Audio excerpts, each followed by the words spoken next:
Davis, we both know, all of us know as parents, how vulnerable teens are at this age, how they can succumb to eating disorders, even to suicidal tendencies, and how susceptible they are.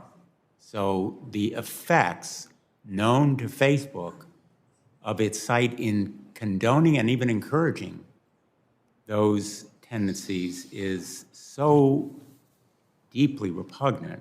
Facebook knows from its own report, undisclosed previously, that it found in December 2020 a survey of over 50,000 Facebook users that, quote, teens, women of all ages, and people in Western countries experience higher levels of both body image concerns and problems with appearance comparison on Instagram.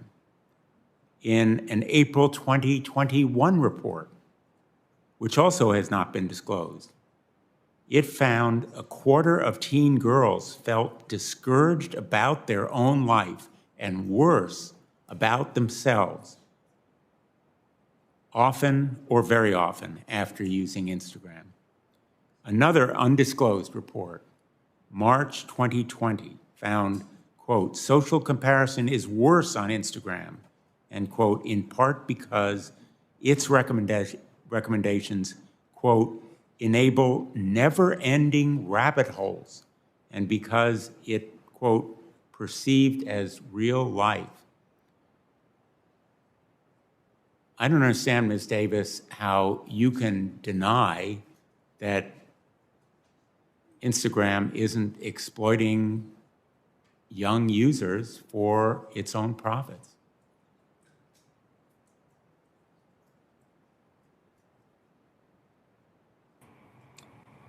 Thank you, Senator, for your question. I'd like to speak specifically to this as an experienced mom of a teenage daughter, as someone who was a teenage girl herself, and as someone who's taught middle school and teenage girls. I've seen firsthand the troubling intersection between the pressure to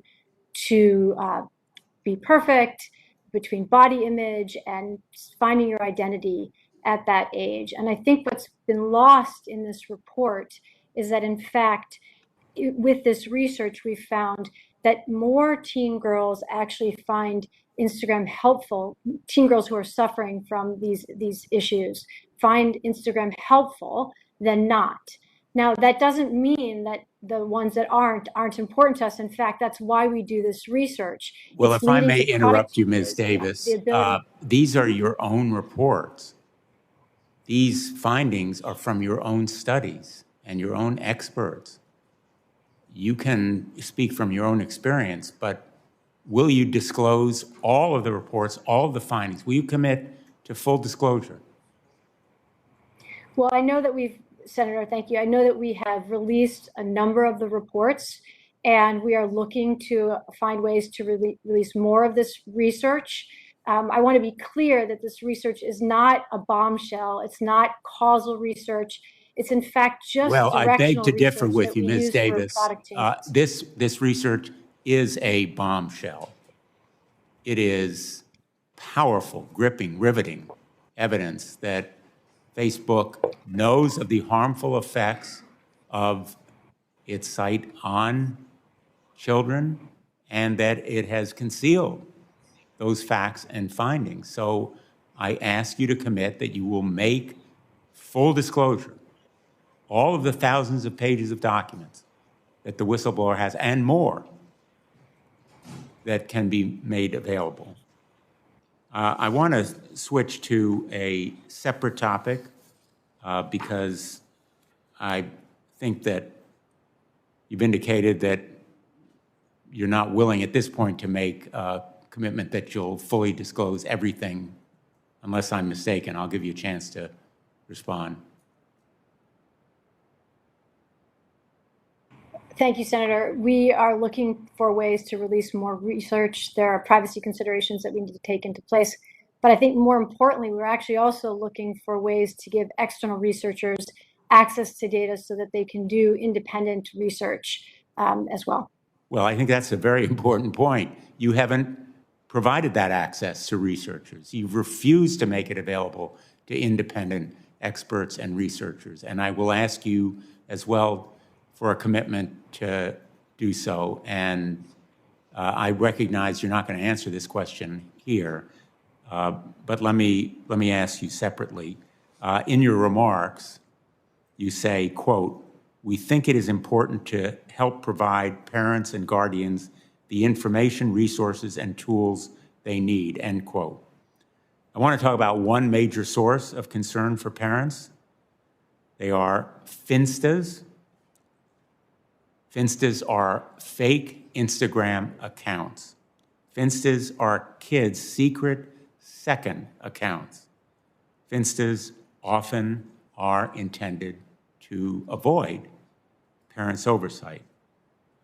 Facebook depends on teens for growth. Facebook knows that teens often are the most tech savvy in the household, that they need or they would like to have critical ways, Facebook would like to have critical ways to acquire new, older users, but Facebook also knows that nearly every teen in the United States has an Instagram account. It can only add more users as fast as there are new 13-year-olds.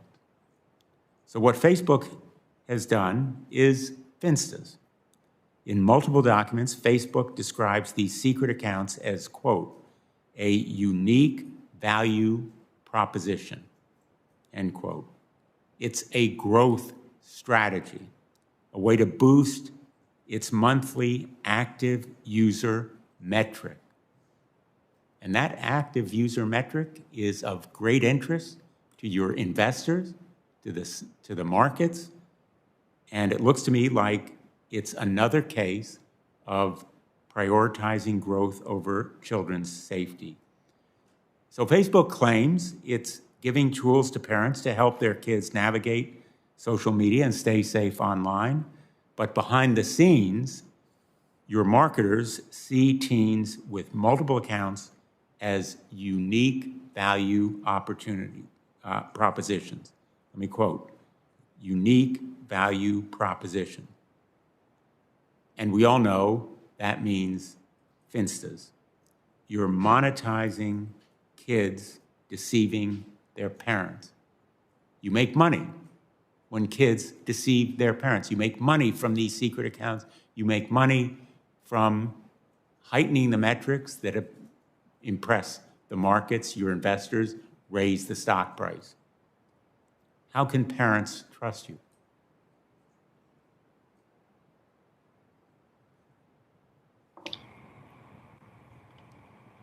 Respectfully, Senator, that's not how I would actually characterize the way we build our products. We build our products to provide the best experience for young people. Interestingly, when you mention Finstas, in my engagement with teens, Finstas are not something that we built. They built.